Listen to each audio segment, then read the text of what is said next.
Hook, on a dusty back road under the scorching Georgia sun, a millionaire's sleek Bentley sputtered to a halt, leaving him stranded and desperate, until a black woman with grease-stained hands and a mysterious ring on her finger stopped to help, unaware that her simple act of kindness would unravel a secret that would change both their lives forever. Amara Jackson gripped the steering wheel of her weathered pickup truck, the hum of the engine a familiar comfort as she navigated the winding roads of rural Georgia. The late afternoon sun beat down relentlessly, casting long shadows across the asphalt. Her toolbox rattled in the truck bed, a reminder of the day's work at her auto repair shop in Macon. At 32, Amara had built a reputation as the best mechanic in the county. Her hands steady and her instincts sharp. She didn't advertise, didn't need to. Word of mouth brought customers to her garage in droves.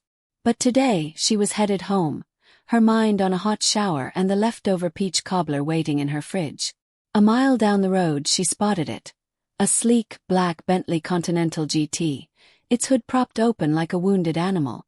A man stood beside it, his tailored suit looking wildly out of place against the dusty backdrop. He was pacing, phone pressed to his ear, his voice sharp with frustration. Amara slowed her truck, her curiosity piqued. Bentleys didn't break down often, but when they did, they were a nightmare. She pulled over, gravel crunching under her tires, and stepped out, her work boots hitting the ground with a soft thud. "Need a hand?" she called, wiping sweat from her brow. The man turned, his expression a mix of surprise and irritation. He was tall, mid-40s, with salt and pepper hair and a jawline that suggested he spent more time in boardrooms than backroads. His eyes flicked over her. Denim overalls, a faded Braves cap, and a toolbox slung over her shoulder, before he lowered his phone. "It's fine," he said curtly. "I've got roadside assistance on the way." Amara raised an eyebrow, glancing at the Bentley. "Roadside's gonna take at least an hour out here. I can take a look if you want. No charge." He hesitated, clearly weighing his options.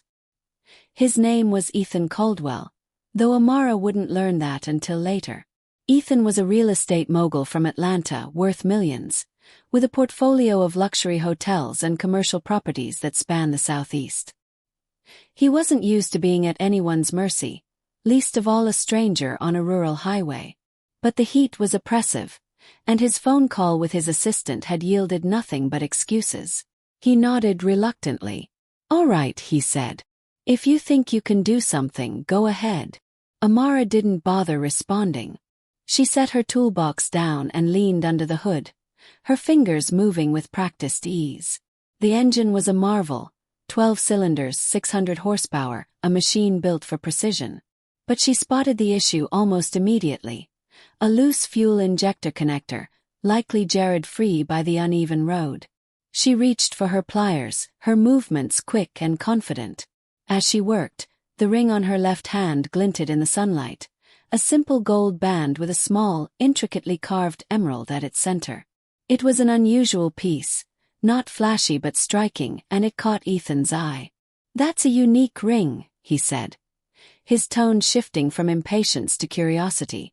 "Where'd you get it?" Amara didn't look up, her focus on the connector. "Family heirloom," she said simply. "Been in my family for generations." Ethan nodded, but his gaze lingered on the ring. There was something familiar about it, something that tugged at a memory he couldn't quite place. He shook it off, chalking it up to the heat and his growing frustration. Amara tightened the connector, checked the fuel line and stepped back. "Try starting it now," she said, wiping her hands on a rag from her pocket. Ethan slid into the driver's seat, turned the key, and the Bentley roared to life, its engine purring smoothly. He stepped out, a mix of relief and disbelief on his face. "How'd you do that so fast?" Amara shrugged, a small smile tugging at her lips. "Seen a lot of engines. They all speak the same language if you know how to listen." Ethan reached for his wallet, pulling out a crisp $100 bill. "For your trouble," he said, holding it out. Amara shook her head. "Told you no charge. Just glad to help." He frowned, unused to people turning down his money. At least let me get your name. I owe you one. Amara Jackson, she said, extending a hand. He shook it, noticing the strength in her grip and the way the ring seemed to catch the light again.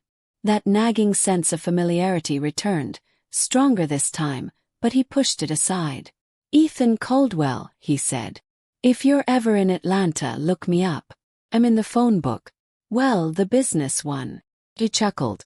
I'll keep that in mind. As Amara drove away, Ethan watched her truck disappear around the bend, the ring still on his mind. He didn't know why it bothered him, but it did.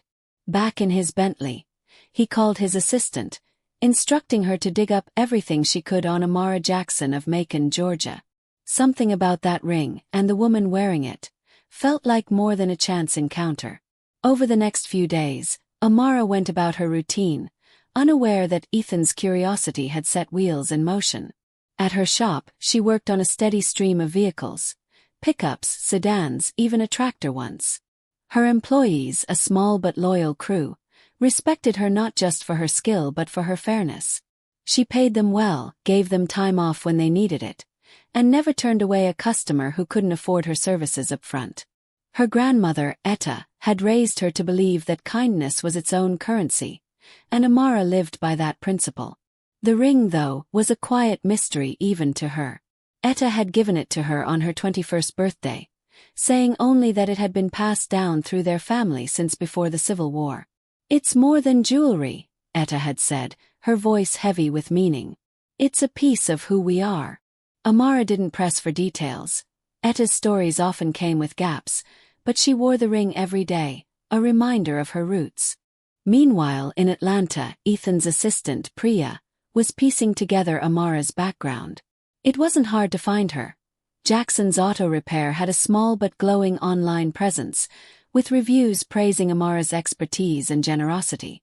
Priya dug deeper, pulling property records, business licenses, and even a few local news articles about Amara's community work, like the free car repair clinics she hosted for single mothers.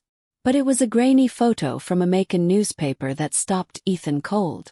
In it, Amara was shaking hands with a local official, and there on her finger was the ring, clearer than he'd seen it on the road. He zoomed in on the image, his heart racing. The emerald, the intricate gold setting, it was unmistakable. He'd seen that ring before, not in person but in an old family photo, tucked away in his father's study. His great-grandfather, Walter Caldwell, had worn an identical ring in a portrait from the 1920s, a family heirloom said to have been lost decades ago. The story was murky, something about a debt, a betrayal, and a piece of jewelry that vanished during the Great Depression. Ethan had always assumed it was just a family legend, exaggerated over time. But now, staring at Amara's ring, he wasn't so sure. He called Priya. I need you to find out everything you can about Amara Jackson's family. Go back as far as you can, property records, census data, anything. And cross-reference it with my family's history, especially my great-grandfather's time in Georgia. Priya hesitated. Sir, that's going to take time. And it might not lead anywhere. Just do it, Ethan said, his voice firm. I need to know. Weeks passed, and Amara's life continued as usual. She fixed cars, mentored her teenage nephew, Jamal, who was learning the trade, and spent evenings with Etta, listening to stories of their family's past. Etta was 78, sharp as ever, with a laugh that could fill a room. But when Amara mentioned the man with the Bentley, Etta's eyes narrowed slightly. What did he look like? She asked, stirring a pot of collard greens. Amara described Ethan. Tall, polished, a little out of his depth. Said his name was Ethan Caldwell. Probably some big shot from the city. Etta's spoon paused mid-stir. Caldwell, you say? Yeah. Why? Etta shook her head, resuming her stirring. Just sounds familiar is all. You be careful around folks like that. Money makes people think they own the world. Amara laughed, but Etta's words lingered. She didn't think much of Ethan beyond their brief encounter. He was just a stranded driver, grateful for a quick fix. But Etta's reaction planted a seed of unease. In Atlanta, Ethan's investigation was yielding results. Priya had uncovered a connection, tenuous but undeniable. In the 1920s, Ethan's great-grandfather, Walter Caldwell, had owned a large tract of land in Macon, part of a cotton empire built on the backs of sharecroppers. One family, the Jacksons, had worked the land for decades, their lives intertwined with the Caldwells in ways that weren't fully documented. A ledger from 1931 mentioned a debt settled with a piece of jewelry, a ring with an emerald, given to a woman named Lila Jackson, Amara's great-grandmother. The discovery hit Ethan like a freight train. The ring wasn't just a family heirloom, it was a link to a past his family had buried. Walter Caldwell's wealth had come at a cost, and the Jacksons had paid it. The ring, Priya's research suggested, wasn't a gift but a payment, a token to silence a family wronged by broken promises and stolen land. Ethan didn't know the full story. Records from that era were spotty, but he knew enough to feel a knot in his stomach. He decided to return to Macon. He told himself it was to thank Amara properly, maybe offer her a business deal. Her skills could be an asset to his company's fleet operations. But deep down, he wanted answers about the ring and what it meant. Amara was under a Chevy when Ethan walked into her shop. His polished shoes a stark contrast to the oil-stained floor. She slid out, wiping her hands, and froze when she saw him. "Mr. Caldwell," she said, standing. "Didn't expect to see you again." "I was in the area," he said, which wasn't entirely a lie. "Thought I'd stop by and thank you again. That fix saved me a lot of trouble." She nodded, wary. "You're welcome. Car running okay?" "Like a dream." He hesitated, then gestured to the ring. "I couldn't help but notice your ring again. Distinctive. Mind if I ask more about it?" Amara's guard went up. "Like I said, it's a family heirloom. Why the interest?" Ethan took a breath, choosing his words carefully. "I think it might be connected to my family, too. My great-grandfather had a ring just like it, lost a long time ago. I'd like to know more about its history, if you're willing to share." Amara studied him, her instincts screaming caution. She didn't know Ethan Caldwell, but she knew men like him. Men who thought money could buy answers or worse, silence. Still, his words about the ring stirred something in her. Etta had always been vague about its origins, and Amara had never pushed. Maybe it was time to dig deeper. "I'll talk to my grandmother," she said finally. "She knows more than I do. But don't expect me to hand it over or anything." Ethan raised his hands. "I wouldn't dream of it. Just let me know what you find out." That evening, Amara sat with Etta on the porch, the air thick with the scent of jasmine. She recounted Ethan's visit, watching her grandmother's face for clues. Etta listened, her expression unreadable, until Amara mentioned the ring's possible connection to the Caldwells. Etta set her tea down, her hands trembling slightly. "Lila, my mama, told me about that ring," she said.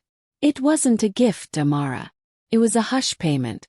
The Caldwells owned the land we worked, promised us a piece of it after years of labor. When the time came, they reneged. Gave Lila that ring instead, like it could make up for stealing our future." Amara's chest tightened.